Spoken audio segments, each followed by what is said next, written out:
देश में हाल ही में लोकसभा चुनाव में बहुजन समाज पार्टी ने बड़े पैमाने पर मुस्लिम समाज को टिकट देकर मैदान में उतारा था। कांग्रेस और समाजवादी पार्टी ने उसे बीजेपी की बी टीम करार दिया था, जब ज्यादा से ज्यादा मुस्लिम समाज को टिकट है वो देकर उतारा था और आरोप यह लगाया था कि जो जो सीटें मुस्लिम बहुल है वहां पर वोटों के बंटवारे के लिए बीजेपी के सामने और बीजेपी को मजबूत करने के लिए बहुजन समाज पार्टी ने बीजेपी को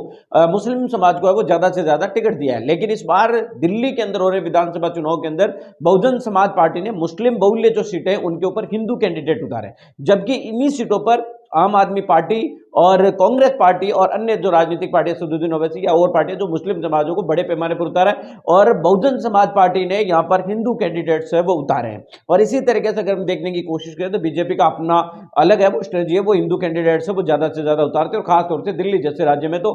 उनकी तरफ से हिंदू कैंडिडेट्स ही उतारे जाएंगे। बहुजन समाज पार्टी ने दिल्ली के अंदर इस बार 9 जो है मुस्लिम समाज को टिकट दिए, लेकिन सभी सीटें उन्होंने हिंदू बहुल्य सीटों पर दिए, ना कि जो है मुस्लिम बहुल्य क्षेत्रों पर। और जिन क्षेत्रों में मुस्लिम 30 से 65% की आबादी है उन सीटों पर बहुजन समाज पार्टी ने ज्यादातर दलित या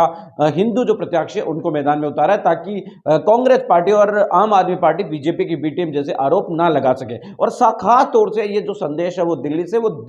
यूपी तक के लिए दिया गया है कि यूपी के अंदर भी इस तरीके की समीकरण है वो नजर आएंगे कि बहुजन समाज पार्टी यहां पर बीजेपी की बी टीम या सी टीम नहीं है, बीएसपी अपने हिसाब से कैंडिडेट सब उतारती है, जबकि कांग्रेस और आम आदमी पार्टी ने हर सीट पर मुस्लिम कैंडिडेट सब उतारा है। हम दिखाते हैं आपको आंकड़े के अनुसार दिल्ली की सलीमपुर, बालीमारान, चांदनी चौक, मटिया मेल, मुस्तफाबाद, औखाला, बाबरपुर, करावल नगर, किराड़ी, ये 30 से 65% मतदाता यहां पर मुस्लिम समाज से आते हैं। और इन सीटों पर होने के बावजूद भी बहुजन समाज पार्टी ने इन सीटों के ऊपर हिंदू प्रत्याशी उतारे। बसपा ने बालीमारान से सोनू कुमार, मटिया मेल से तेजराम, चांदनी चौक से काटली चरण, ओखला से सतीश कुमार, सलीमपुर से दीपक, मुस्तफानगरबाद से अशोक कुमार, किराड़ी से जुगबीर सिंह, करावल से देवेंद्र कुमार और जगपुरा से रविंद्र कुमार को टिकट देकर मैदान में उतारा है। जबकि बाबरपुर सीट से बीएसपी ने कैंडिडेट ही नहीं उतारा, यानी कि दलित मुस्लिम जो समीकरण बीएसपी का हमेशा से स्ट्रेटजी रही है। लेकिन जो कांग्रेस पार्टी या आम आदमी पार्टी या समाजवादी पार्टी की तरफ से जो आरोप लगाए जाते हैं उनका जवाब देने के लिए